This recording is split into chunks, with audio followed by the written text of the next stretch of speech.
Incidence ये है बच्चों, ये point at which incident ray strikes to the surface. इस सरफेस का मतलब जो लाइन मैंने ड्रॉ करी है, इस सरफेस का वो वाला पॉइंट जहां पर इंसिडेंट रे आकर के टकरा रही है उसको हम बोलते हैं point of incidence. Point of incidence, समझ आया? तो इनकमिंग रे क्या है? इंसिडेंट रे है। रिफ्लेक्ट होकर के जाने वाली रे क्या है? रिफ्लेक्टेड रे है। सरफेस की जो परपेंडिकुलर मैंने लाइन ड्रॉ करी वो क्या है? नॉर्मल है। और हेलो बच्चों, दिस इज दिवाकर और स्वागत है आपका इजोटी साइंस में। आज हम बात करेंगे 10th की फिजिक्स का सबसे पहला और इम्पोर्टेंट और इंटरेस्टिंग चैप्टर की, जिसका नाम है लाइट, रिफ्लेक्शन एंड रिफ्रैक्शन। तो दिस इज लेक्चर नंबर 1, जो कि बहुत ज़्यादा इंपॉर्टेंट होने वाला है आपके लिए एग्जाम पॉइंट ऑफ व्यू से। ठीक है, तो सबसे पहले चैप्टर का नाम है लाइट, रिफ्लेक्शन एंड रिफ्रैक्शन। तो सबसे पहले हमको ना लाइट को डिफाइन करना है। कभी ना कभी आपने प्रीवियस क्लासेस में पढ़ा होगा कि जो लाइट है वो एनर्जी की एक फॉर्म होती है जो हमको चीज़ों को देखने में हेल्प करती है। तो सबसे पहले हम लाइट को क्या करेंगे, यहाँ पर डिफाइन करेंगे, उसके बाद आगे की चीज़ें डिस्कस करेंगे। तो लाइट क्या है भैया? लाइट एक फॉर्म है, it is a form of energy which enables us to see things around us। आपके चारों तरफ ना बहुत सारी चीजें हैं। इवन आप अभी मुझे देख पा रहे हो, जो मैं इस बोर्ड पे लिख पा रहा हूं वो आप आसानी से देख पा रहे हो just because of presence of light. ठीक है, जहां लाइट नहीं होती वहां क्या होता है? अंधेरा होता है भाई, डार्कनेस होती है पूरी। और लाइट और डार्कनेस के बीच की दुश्मनी आपको पता ही होगा। लाइट आते ही अंधेरा भाग जाता है और अंधेरे के आते ही लाइट गायब हो जाती है। ठीक है, तो यहां पर आप देखिए लाइट क्या है? ये एनर्जी की एक फॉर्म है। It is the form of energy which enables us to see things around us. कोई भी चीज हमको कैसे दिखाई देती है? मान लीजिए ये कोई ऑब्जेक्ट है, यहां पर मान लीजिए आप हो, ठीक है, यहां पर आप हो, ठीक है, और ये यहां पर एक क्या है? ऑब्जेक्ट है। कोई भी ऑब्जेक्ट हो सकता है, ये चेयर, टेबल, कुछ भी हो सकता है। और यहां पर लाइट का कोई एक सोर्स है ना, जैसे सनलाइट है। तो ये ऑब्जेक्ट को आप कैसे देख पा रहे हो? ये यहां से लाइट इस ऑब्जेक्ट के सरफेस पर स्ट्राइक कर रही है और ये रिफ्लेक्ट होकर के आपकी आंखों तक जा रही है। रिफ्लेक्ट होकर के कहां जा रही है? आपकी आंखों तक जा रही है और आपको ये चीज क्या हो जाती है? विजिबल हो जाती है, दिखाई देने लगती है। तो कोई भी चीज कब दिखती है? जब किसी लाइट के सोर्स से लाइट उस चीज पर पड़ती है तो वो चीज से वो लाइट बाउंस बैक होकर के, रिफ्लेक्ट होकर के आपकी आईज तक आती है और आपको उस चीज की इमेज दिखाई देने लगती है। यह है लाइट का पूरा विज्ञान या साइंस आप कह सकते हैं। ठीक है, तो ये है लाइट। ओके, अब हम बात करते हैं यहां पर कि भैया जो लाइट होती है ना, लाइट का पाथ क्या होता है ना? लाइट हमेशा ट्रेवल करती है स्ट्रेट लाइन में, स्ट्रेट लाइन में, है ना? लाइट हमेशा स्ट्रेट लाइन में, सीधी लाइन में ट्रेवल करती है। इस तरीके से ऐसे आएगी तो इस तरीके से आएगी सीधी। ठीक है, स्ट्रेट लाइन में लाइट क्या करती है? ट्रेवल करती है, इधर उधर टेढ़ा मेढ़ा कुछ नहीं। ठीक है, तो लाइट जो है वो स्ट्रेट लाइन में ट्रेवल करती है। ये पॉइंट आपको याद होना चाहिए, ये इसका पाथ है। ठीक है, अब आपने देखा होगा लाइट की जो स्पीड है इस ब्रह्मांड में या इस नेचर या इस यूनिवर्स में सबसे तेज स्पीड किसकी होती है? लाइट की होती है। और इसको माना गया है 3 × 10⁸ मीटर पर सेकेंड। इसका मतलब होता है अगर आप 3 पर 8 जीरो लगा देते हो तो इतनी होती इसकी, मतलब 30 करोड़ मीटर पर सेकेंड। 30 करोड़ मीटर का मतलब हो गया 30 लाख किलोमीटर पर सेकेंड की बात कर रहा हूं मैं, पर किलोमीटर की बात नहीं कर रहा हूं। 30 लाख किलोमीटर या 30 लाख किलोमीटर पर सेकंड या 30 करोड़ मीटर पर सेकंड की स्पीड से लाइट क्या करती है भैया? ट्रेवल करती है। तो 3 × 10⁸ मीटर पर सेकंड, ये आपको याद रखना है। ठीक है, तो ये लाइट के बारे में इतनी चीजें आपको पता होनी चाहिए। ठीक है, उसके बाद मैं आपको बताऊंगा भाई ऑब्जेक्ट, जो आपके चारों तरफ के ऑब्जेक्ट होते हैं, इवन आप भी हो। ठीक है, आपको भी साइंस ऑब्जेक्ट कहती है। बायो के अंदर जाओगे तो आप ऑर्गेनिज्म कहलाओगे, लेकिन जब फिजिक्स के अंदर आओगे तो आप ऑब्जेक्ट कहलाओगे। क्यों? देखिए, ऑब्जेक्ट जो होते हैं ना, ये 2 तरह के होते हैं बच्चों। कितने तरह के होते हैं? 2 तरह के होते हैं। एक होता है ल्यूमिनस, और एक होता है नॉन ल्यूमिनस। एक होता है ल्यूमिनस ऑब्जेक्ट और एक होता है नॉन ल्यूमिनस ऑब्जेक्ट। देखो ल्यूमिनस ऑब्जेक्ट वो होते हैं जिनके पास अपनी खुद की लाइट होती है, जो खुद की लाइट से चमकते हैं। ठीक है, अब मैं यहां पर चमक रहा हूं क्योंकि मैं आपको दिखाई दे रहा हूं, है ना, मेरे पे लाइट्स पड़ रही हैं, वो रिफ्लेक्ट होकर के आपकी आंखों तक जा रही है एंड आप मुझे देख पा रहे हो। ठीक है, मैं लाइट को एमिट कर रहा हूं बट ये मेरी खुद की लाइट नहीं है। ये तरह तरह की लाइट, कुछ नेचुरल लाइट है, कुछ इलेक्ट्रिसिटी वाली लाइट है जो मेरे पे पड़ रही है और आपको दिखाई दे रही है। ठीक है, तो मैं खुद की लाइट को एमिट नहीं करता हूं, तो मैं नॉन ल्यूमिनस ऑब्जेक्ट हूं। ठीक है, एक चेयर है, एक आपका टेबल है, आपके आसपास की जो नॉन लिविंग थिंग्स हैं, है ना, या लिविंग थिंग्स है, वो सारी क्या है, नॉन ल्यूमिनस ऑब्जेक्ट के अंदर आती है। ठीक है, तो नॉन ल्यूमिनस ऑब्जेक्ट को अगर आप डिफाइन करोगे तो नॉन ल्यूमिनस, उसके बाद में ल्यूमिनस की तरफ आऊंगा। नॉन ल्यूमिनस ऑब्जेक्ट का मतलब क्या, which emit their, which do not emit their own light, है ना, वो अपनी लाइट को एमिट नहीं करते हैं। जैसे आपका क्या हो गया, जैसे आपकी चेयर हो गई, है ना, आपकी बुक्स हो गई, आप खुद हो गए ह्यूमन।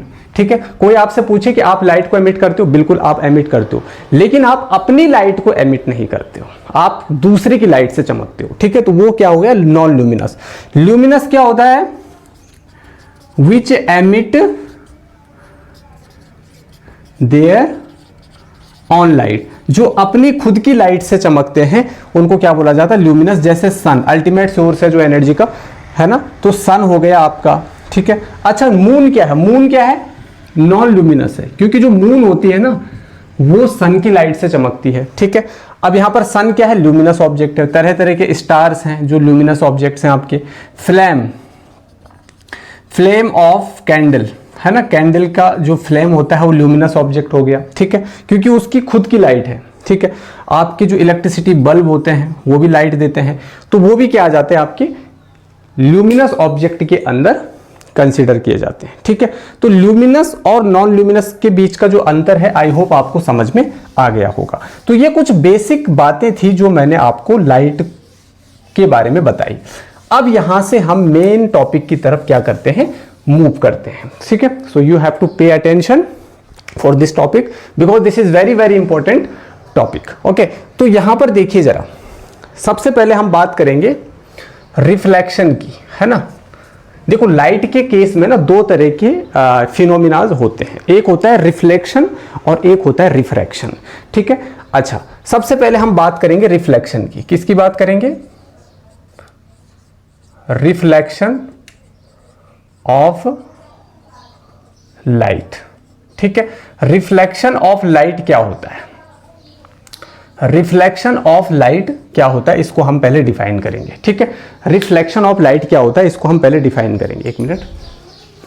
ठीक है, रिफ्लेक्शन ऑफ लाइट। अब देखिए, मान लीजिए मेरे पास कोई बॉल है, मैं उस बॉल को दीवार पे हिट करता हूं, स्ट्राइक करता हूं, तो स्ट्राइक होने के बाद वो बॉल क्या होगी, रिफ्लेक्ट होगी, बाउंस बैक करेगी। तो उसकी जो बाउंसिंग बैक की जो प्रोसेस है ना, उसको रिफ्लेक्शन कहते हैं। यही जब लाइट के साथ होता है तो उसको बोलते हैं रिफ्लेक्शन ऑफ लाइट। क्या बोलते हैं उसको, reflection of light. So let's define the reflection of light. तो लाइट का जो रिफ्लेक्शन है वो क्या होता है, reflection of light, the phenomena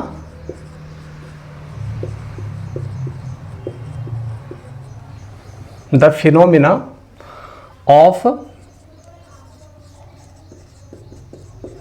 bouncing back, the phenomena of bouncing back of ray of light, ray of light, शब्दों पर ध्यान देना। ठीक है, रे ऑफ लाइट, एक होता है लाइट की बीम और एक होता है लाइट की रे।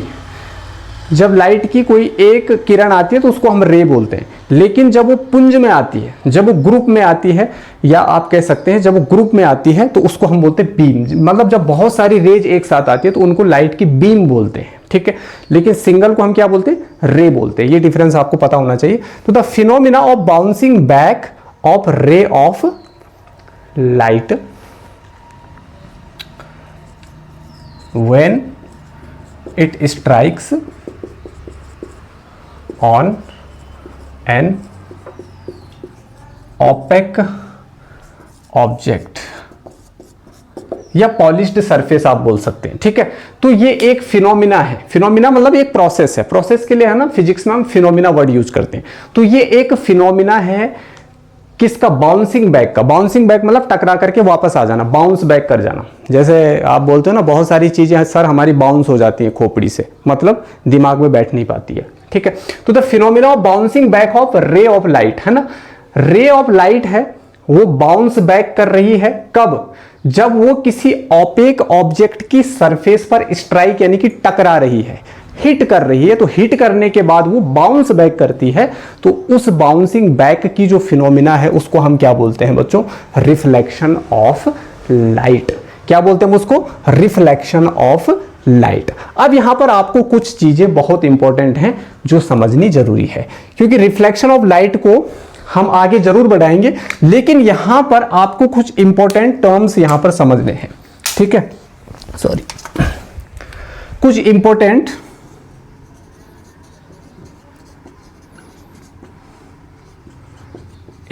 Terms used in reflection of light, ठीक है। तो इस इंपॉर्टेंट टर्म में सबसे पहला आता है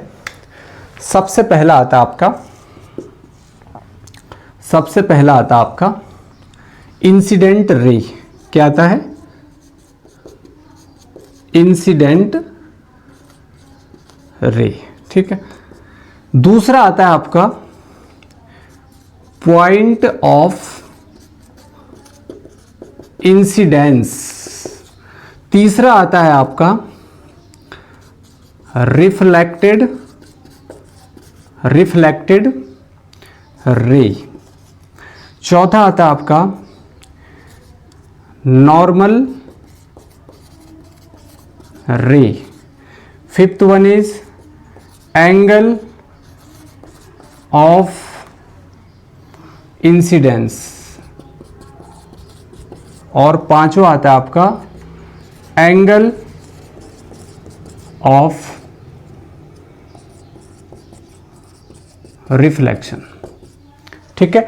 ये 5 टर्म्स हैं जो बहुत ज्यादा इंपॉर्टेंट हैं इस टॉपिक को समझने के लिए। इंसिडेंट रे क्या होता है, पॉइंट ऑफ इंसिडेंस क्या होता है, रिफ्लेक्टेड रे क्या होता है, नॉर्मल रे क्या होता है, एंगल ऑफ इंसिडेंस क्या होता है, एंगल ऑफ रिफ्लेक्शन क्या होता है, इसको हम समझेंगे एक बहुत खूबसूरत डायग्राम की हेल्प से, ठीक है। तो यहां पर मैं एक डायग्राम ड्रॉ कर लेता हूं, ठीक है।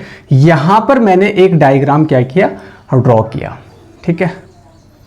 आपको सबसे पहले एक प्लेन सरफेस लेनी है। क्या लेनी है आपको, एक प्लेन सरफेस लेनी है इस तरीके से, ठीक है।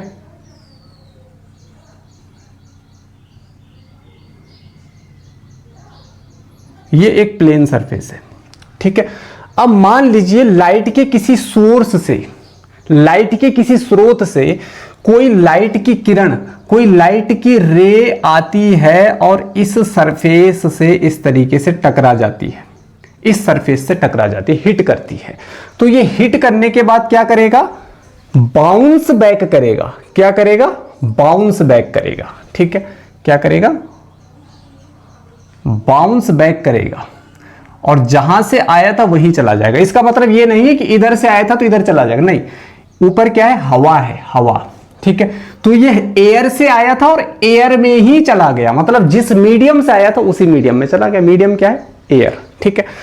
तो ये वाली जो रे है, ये वाली जो रे है, ये क्या है, इंसिडेंट रे है। जो इनकमिंग रे है, जो आने वाली रे है, वो इंसिडेंट रे है। और जो आउटगोइंग रे है, मतलब जो जाने वाली रे है, वो क्या है, रिफ्लेक्टेड रे है। क्या है, रिफ्लेक्टेड रे। अब जो ये प्लेन सरफेस आपको दिख रही है, जो कि मैंने पॉलिश कर दी, ये पॉलिश्ड प्लेन सरफेस है जिस पर कोई लाइट की रे आई, टकराई और वापस चली गई। इसके परपेंडिकुलर, परपेंडिकुलर का मतलब क्या होता है, 90 डिग्री। इसके परपेंडिकुलर में एक लाइन ड्रॉ करूंगा, मतलब कुछ इस तरीके से।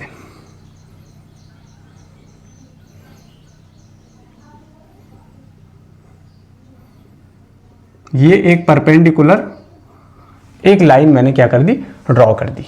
ठीक है, इसके परपेंडिकुलर एक लाइन ड्रॉ कर दी। ठीक है, अब मैं अगर इस लाइन को और इस लाइन को थोड़ी देर के लिए इसको मिटा करके अगर मैं इसको ऐसे करता हूं तो यहां पर कितने डिग्री का एंगल बन रहा है, 90 डिग्री का, इसीलिए इसको क्या बोल रहे हैं, परपेंडिकुलर। ठीक है, आई होप इतनी बेसिक बात आपको पता होगी। ठीक है, ठीक, चलिए, तो यहां पर क्या है, the phenomena of bouncing back of ray of light. ये रे ऑफ लाइट है जो यहां पर स्ट्राइक कर रही है और बाउंस बैक कर रही है और चली जा रही है। ठीक है, तो ये वाली जो रे है, मतलब जो इनकमिंग रे है, जो आने वाली रे है ना, जो आने वाली रे है उसको हम क्या बोलते हैं, इंसिडेंट रे बोलते हैं। क्या बोलते हैं हम इसको बच्चों, दूसरी पेन यूज कर लेता हूं, इंसिडेंट रे।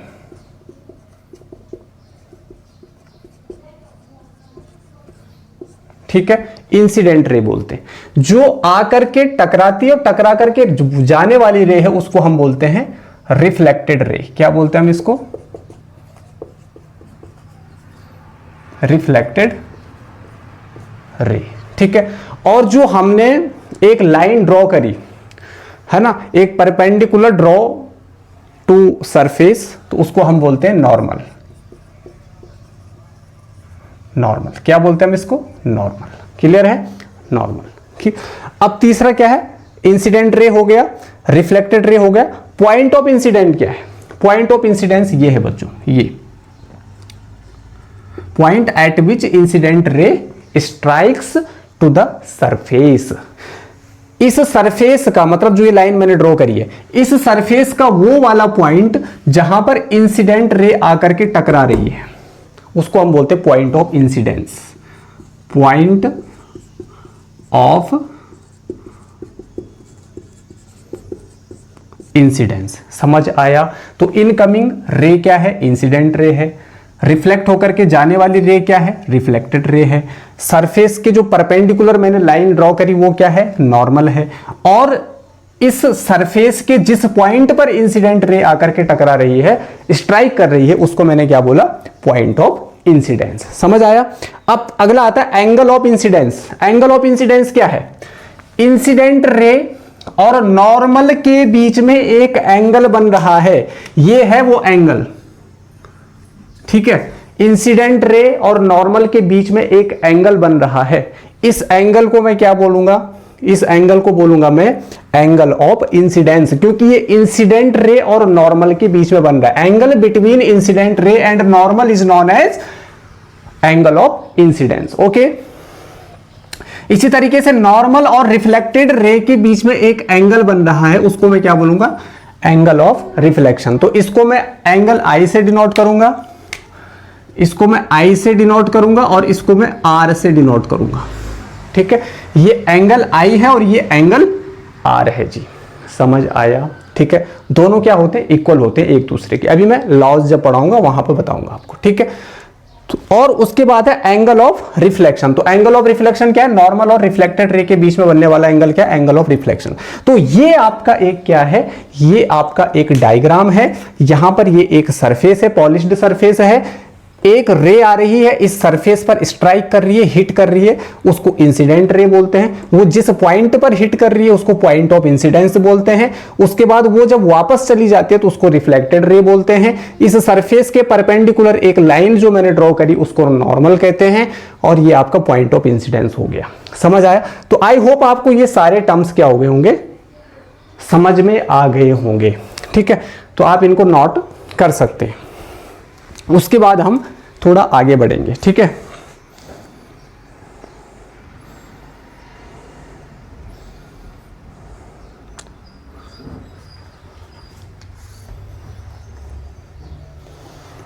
ठीक है, तो अब इनको डिफाइन आप कैसे करोगे, इसको कैसे डिफाइन करोगे, ये क्या है, द रे ऑफ लाइट है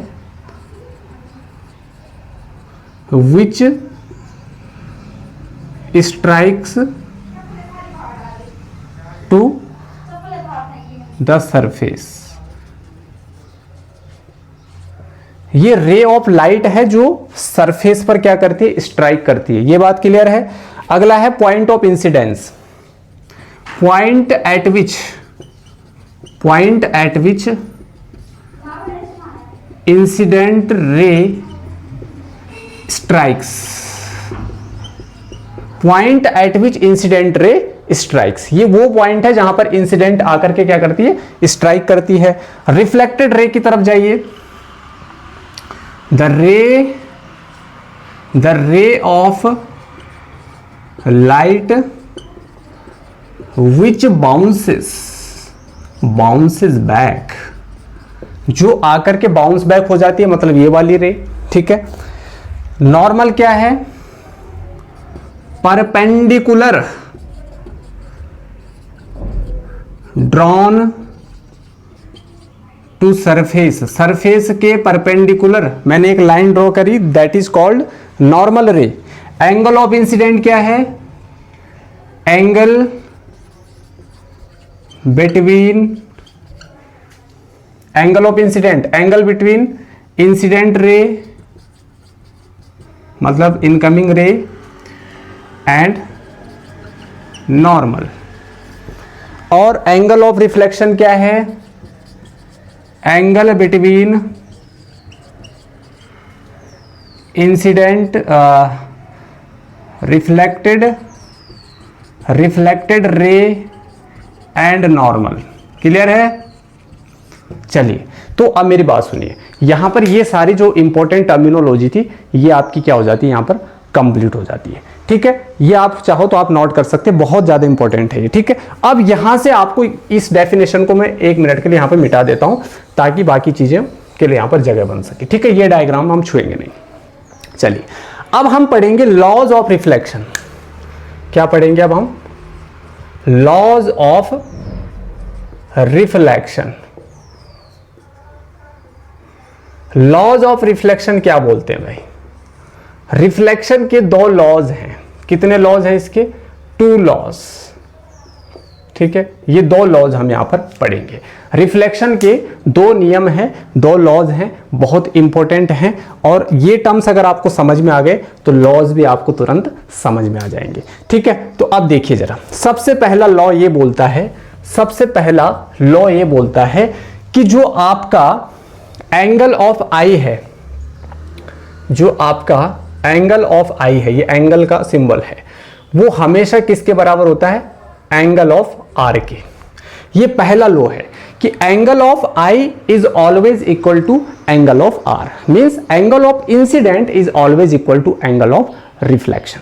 ठीक है, angle of incidence is always equal to angle of reflection. ठीक है, मतलब ये एंगल ऑफ आई जो है ये हमेशा एंगल ऑफ आर के बराबर होगा। जैसे angle of i is equal to 40 degree, तो एंगल ऑफ आर कितना होगा? 40 डिग्री होगा। अगर आई 45 डिग्री होगा तो ये भी 45 डिग्री होगा। ठीक है, अगर ये 0 डिग्री होगा तो ये भी 0 डिग्री होगा। मतलब दोनों बराबर होते हैं। Angle of i is always equal to angle of r, ये पहला लॉज है। तो इसको आप कैसे लिखोगे? इसको आप लिखोगे means angle of incidence is always equal to angle of reflection. ठीक है, मतलब एंगल ऑफ इंसिडेंस जो होगा वो एंगल ऑफ रिफ्लेक्शन के बराबर होगा। क्लियर है? दूसरा देखिए, अच्छा यहां पर एक चीज और समझ लीजिए, मान लीजिए ये एंगल ऑफ आई जो है ना is equal to angle of r, i is equal to r always, कोई दिक्कत नहीं। ये हमेशा छोटा होगा परपेंडिकुलर के, यानी 90 डिग्री के। मतलब ये जो यहां पर जो ये एंगल बन रहा है इससे हमेशा कम होगा आपका एंगल ऑफ आई और एंगल ऑफ आर, हमेशा कम होगा। ये बात आप ध्यान रखना, 90 कभी नहीं हो सकता। ठीक है, देखिए अब आप बोलोगे सर 90 इस केस में हो जाएगा, जैसे ये कोई सरफेस है, यहां से लाइट की रे ऐसे नहीं आ रही है, ऐसी आ रही है। भाई लाइट की रे अगर ऐसी आ रही है तो ऐसी जाएगी, अगर ये ऐसी आ रही है तो ये ऐसी जाएगी। ठीक है ना, एंगल बढ़ता जाएगा उसका। लेकिन अगर ये ऐसी आ रही है, ऐसी अगर ये आ रही है तो ये ऐसे ही चली जाएगी भाई, ठीक है। अगर ये ऐसी आई थी तो ऐसी क्या हो गई, ये चली गई। समझ आया? तो इस केस में अगर आपसे क्वेश्चन पूछा जाए कि यहां पर एंगल ऑफ आई और एंगल ऑफ आर कितना होगा, तो your answer should be 0 degree, क्योंकि यहां पर incident, angle of incidence, angle of reflection और नॉर्मल सब एक ही है। यहां पर अलग से कुछ नहीं है, ठीक है ना, यहां पर अलग से कुछ नहीं है। जैसे यहां पर आपको सारी चीजें दिख रही है, यहां पर अलग से कुछ नहीं है। यहां पर वही नॉर्मल है, वही इंसिडेंट रे है, वही रिफ्लेक्टेड रे है, ठीक है। इंसिडेंट रे आ गया, वही ऊपर चली गई, ठीक है। तो ये 0 डिग्री हो गया, ठीक है। तो इस बात को हमेशा याद रखना, इसको 90 डिग्री मत लिखना कभी, ठीक है। अगला लॉ क्या बोलता है कि the incident ray, the normal and the reflected ray all lie on same plane. The incident ray, the normal and the reflected all lie on the same plane। मतलब ये सेम प्लेन पर लाई करते हैं। ऐसा नहीं है कि ये इधर से आया और ये इधर चला गया, या ये ऐसे आया और ये ऐसे चला गया, ऐसा नहीं हो सकता। अगर ये ऐसे आएगा तो ये ऐसे ही जाएगा, एक ही प्लेन में रहेंगे। एक ही प्लेन का मतलब ये हो गया, देखो सेम प्लेन का मतलब ये सेम प्लेन में लाई करेंगे, एक ही प्लेन में लाई करेंगे। वो प्लेन आपका ये है, ठीक है। एक ही पॉइंट मत लिखना कभी, ये गलती कई बच्चे लिख लेते, एक ही पॉइंट पे लाई करते हैं भैया, वो ये पॉइंट ना, ये पूरा एक ही प्लेन है। मान लीजिए इस तरीके से है, ठीक है, ये तो ये एक ही प्लेन में लाई कर रहे हैं, ठीक है। इस तरीके से एक ही प्लेन पर लाई कर रहे हैं, ऐसा नहीं कि इधर हो गया या ये इधर हो गया, ये इस तरीके से सेम प्लेन पर क्या करेंगे, लाई करेंगे, ठीक है। तो जो इंसिडेंट रे है, नॉर्मल रे है और रिफ्लेक्टेड रे है, ये सेम प्लेन पर क्या करेंगे भैया, लाई करेंगे, सेम प्लेन पर लाई करेंगे, ठीक है। इससे बाहर नहीं जाएगा ये, सेम प्लेन पर, ठीक है। तो आई होप ये सारी चीजें आपको समझ में आ गई होंगी, ठीक है। तो रिफ्लेक्शन ऑफ लाइट, सबसे पहले हमने देखा लाइट क्या होता है, उसका पाथ क्या होता है, उसकी स्पीड क्या होती है, ये सारी चीजें हमने डिस्कस करी, ठीक है। उसके बाद हमने रिफ्लेक्शन ऑफ लाइट को डिफाइन किया। उसके बाद कुछ इंपॉर्टेंट टर्म्स देखे कि इंसिडेंट रे क्या होता है। इंसिडेंट रे मतलब जो इनकमिंग रे होती है, जो स्ट्राइक करती है, ठीक है, जिस पॉइंट पर वो स्ट्राइक करती है उसको पॉइंट ऑफ इंसिडेंस कहते हैं। रिफ्लेक्टेड रे मतलब जो रे क्या करती है, बाउंस बैक होकर के वापस जाती है, that is called reflected ray. Normal रे क्या होती है, जो मैंने एक लाइन इस सरफेस की जो परपेंडिकुलर एक लाइन ड्रॉ करी, that is normal. Angle of, अच्छा ये नॉर्मल जो होता है इमेजिनरी लाइन होती है, ऐसा नहीं कि हकीकत में होता है। इसको ड्रॉ करने से हमें क्या फायदा हुआ, हमें इसको स्टडी करना आसान हो गया, इसको हमें स्टडी करना क्या हो गया, आसान हो गया। समझ आ गया? चलिए, तो आई होप ये सारी चीजें आपको क्लियर हो गई होंगी, ठीक है। चलिए अब हम थोड़ा एक टॉपिक को और कवर कर लेते हैं, और उस टॉपिक का नाम है टाइप्स ऑफ रिफ्लेक्शन, है ना, types of reflection. I hope ये सब आपने नोट कर लिया होगा, नहीं किया तो पॉज करके कर सकते हैं आप। टाइप्स ऑफ रिफ्लेक्शन, ठीक है। रिफ्लेक्शन जो होता है ना, ये 2 टाइप्स का होता है।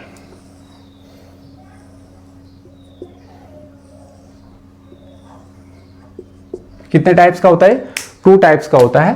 पहला होता है reflection, types of reflection of light, ठीक है। लाइट का जो रिफ्लेक्शन होता है ना, ये 2 तरह का होता है। एक होता है रेगुलर रिफ्लेक्शन, और एक होता है इरेगुलर रिफ्लेक्शन।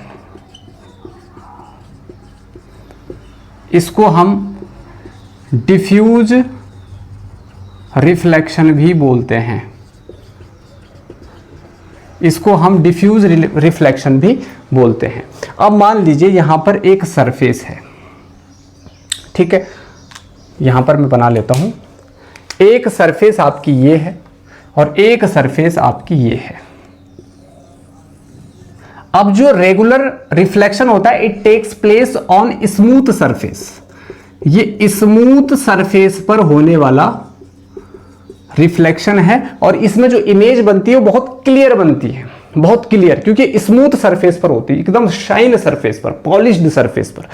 लेकिन ये किस पर होता है? It takes place on rough surface, ठीक है, खुरदरी सरफेस, रफ सरफेस, ठीक है, इस तरीके से।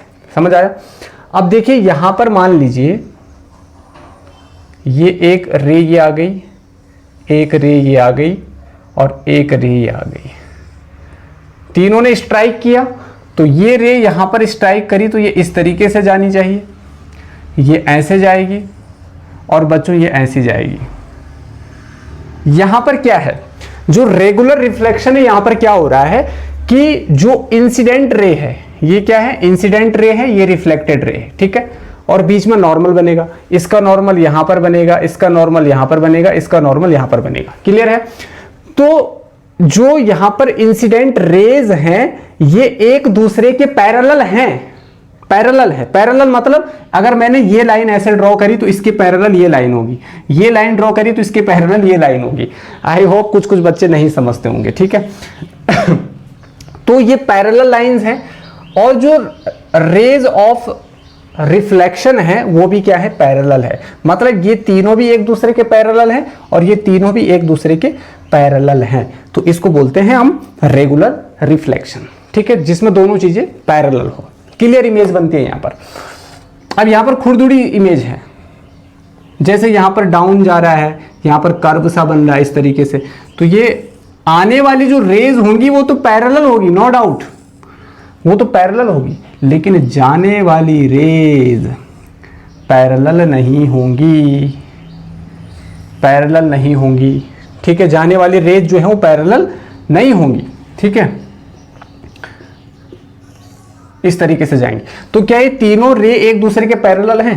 रिफ्लेक्टेड रे इसमें पैरेलल नहीं होंगी, इसमें होंगी।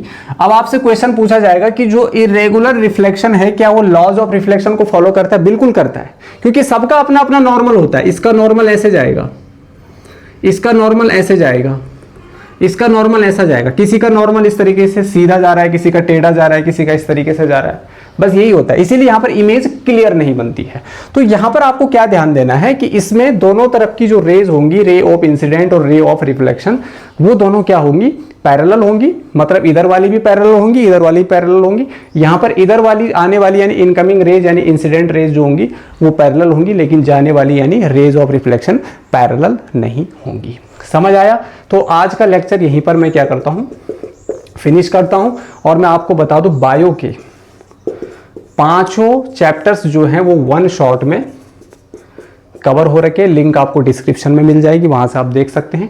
केमिस्ट्री के भी 2 चैप्टर कंप्लीट हो चुके हैं वन शॉट में। पहला है आपका केमिकल रिएक्शन एंड इक्वेशन और दूसरा है आपका एसिड्स बेसिस एंड सॉल्ट, और तीसरा मेटल्स एंड नॉन मेटल्स अभी चल रहा है। उसके मैंने एक लेक्चर आपको प्रोवाइड कर दिया, तो वहां से आप देख सकते हैं। प्रॉपर नोट्स के साथ प्रोवाइड किया। फिजिक्स के लिए मुझे बोर्ड पर इसलिए आना पड़ रहा है क्योंकि यहाँ पर कुछ न्यूमेरिकल्स होते हैं, कुछ डायग्राम्स होते हैं, इसीलिए इन चीज़ों के लिए बोर्ड की जरूरत पड़ती है। ठीक है ना? तो आई होप ये सारी चीज़ें आपको समझ में आ गई होंगी। मिलते हैं हम नेक्स्ट और फ्रेश लेक्चर में एक फ्रेश टॉपिक के साथ। तब तक के लिए हंसते रहिए, मुस्कुराते रहिए और देखते रहिए ज्योति साइंस। Thanks for watching.